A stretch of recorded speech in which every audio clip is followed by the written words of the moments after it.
Jeremiah 8. And when the time comes, this is God's decree, I will see to it that they dig up the bones of the kings of Judah, the bones of the princes and the priests and the prophets, and yes, even the bones of the common people. They'll dig them up and spread them out like a congregation at worship before sun, moon, and stars. All those sky gods that they've been so infatuated with all these years, following their, quote, lucky stars in dog-like devotion. The bones will be left scattered and exposed to re-enter the soil as fertilizer, like manure. Everyone left, all from this evil generation, unlucky enough to still be alive in whatever God-forsaken place I will have driven them to, will wish they were dead. This is the decree of God of the angel armies. To know everything about God's word. Tell them this. This is God's message. Do people fall down and not get up? Or take the wrong road and then just keep going? So why does this people go backward and just keep on going backward? They stubbornly hold on to their illusions, refuse to change direction. I listened carefully, but I heard not so much as a whisper. No one expressed one word of regret. Not a single "I'm sorry" did I hear. They just kept at it blindly and stupidly, banging their heads against a brick wall.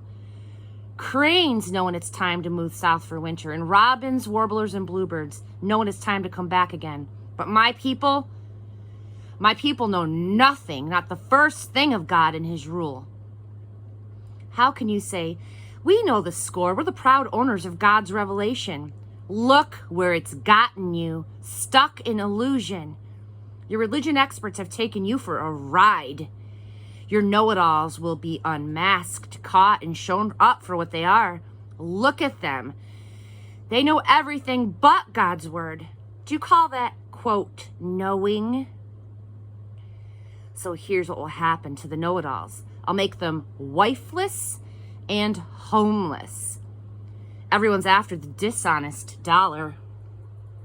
Little people and big people alike, prophets and priests and everyone in between, twist words and doctor truth. My dear daughter, my people, broken, shattered, and yet they put on Band-Aids saying, it's not so bad, you'll be just fine. But things are not just fine. Do you suppose they are embarrassed over this outrage? Not really. They have no shame. They don't even know how to blush. There's no hope for them. They've hit bottom, and there's no getting up. As far as I'm concerned, they're finished. God has spoken. I went out to see if I could salvage anything. This is God's decree. But I found nothing. Not a grape. Not a fig. Just a few withered leaves. And I'm taking back everything I gave them. So why are we sitting here doing nothing? Let's get organized. Let's go to the big city and at least die fighting. We've gotten God's ultimatum.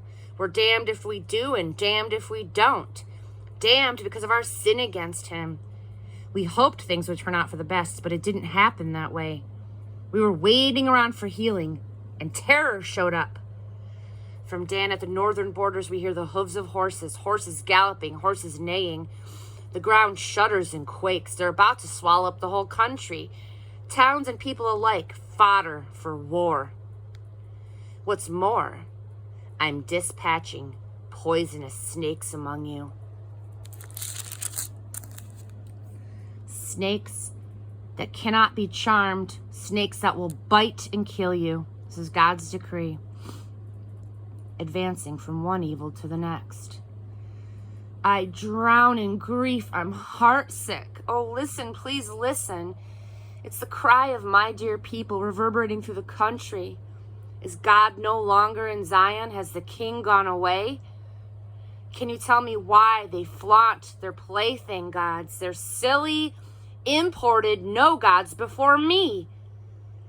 The crops are in, the summer is over, but for us, nothing's changed. We're still waiting to be rescued.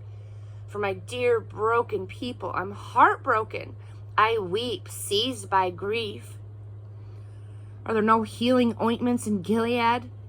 Isn't there a doctor in the house? So why can't something be done to heal and save my dear, dear people?